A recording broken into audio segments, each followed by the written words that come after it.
Ladies and gentlemen, this is the F&G show. The F&G show. Over a glass of wine. Today, we're going to look at a little CBS this morning. It's a couple years ago this happened, but it was about a black teen speaking out after this woman was charged with attacking him at the pool. Swimming pool. And I already know where this is going because it happens all the time. Guilty as charged. I have a story about this as well, but I'll see where they're going, see if it's the same kind of story. Okay, let's look at it. A man harasses a woman for wearing a shirt with a Puerto Rican flag on it. You're an American citizen. Why is she wearing that?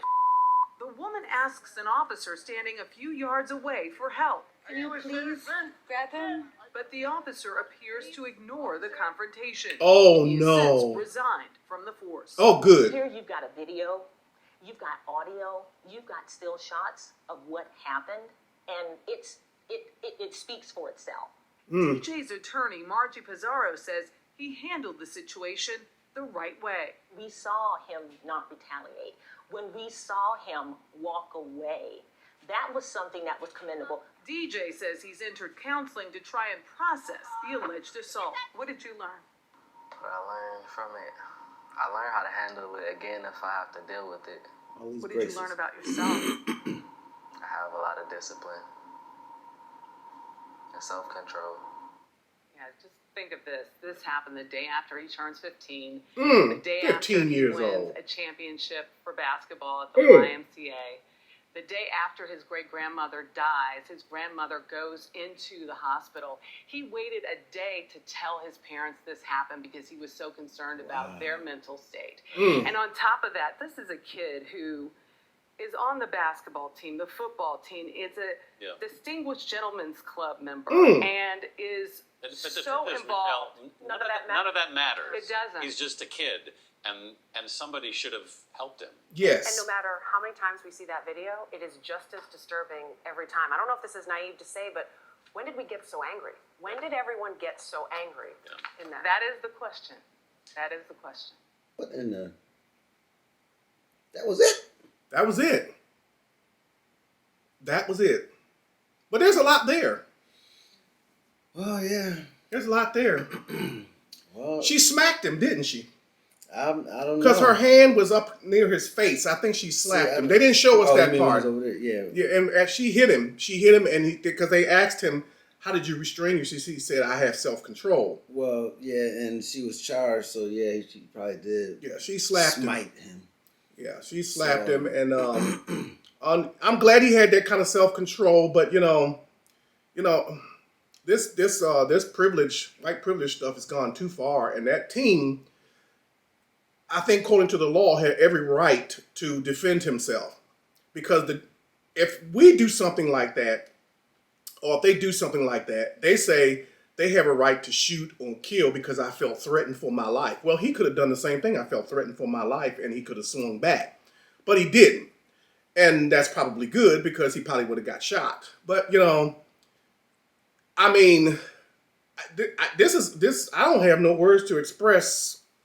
This is the worst Karen situation I think we've done. Yeah. Where she attacked a little teenager.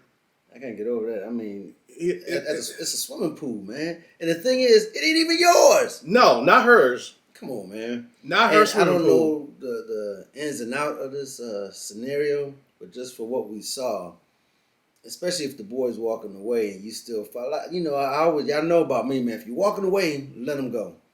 Because like I said, he could have turned around and said, "Woman, I'm trying to get away from you. You keep following me." And yeah, he could have kept slapped the walking. hell out of her, but So he did well what he did, but it's still, he didn't have to experience that. Now he has to go to a counselor because he has been damaged somewhat through the experience, and then the doggone police officer standing right there didn't do one thing. I think that was something different. They merged two things together. The other one was a Latino lady. Oh, well, yeah. Well, there was a little piece of that. And he resigned. He resigned, yeah. There was a little piece of that. So that's a part of this story, too. Another Karen attacked somebody with a Puerto Rico shirt on. I think that was a Ken. That was a Ken. Yeah, okay, that was a Ken. Yeah, that was a Ken. And the policeman. What are you doing in America? Yeah. And the policeman didn't do nothing. And all the evidence was on tape. And he had to resign the next day. Well, good for him. And may he never work in this country again.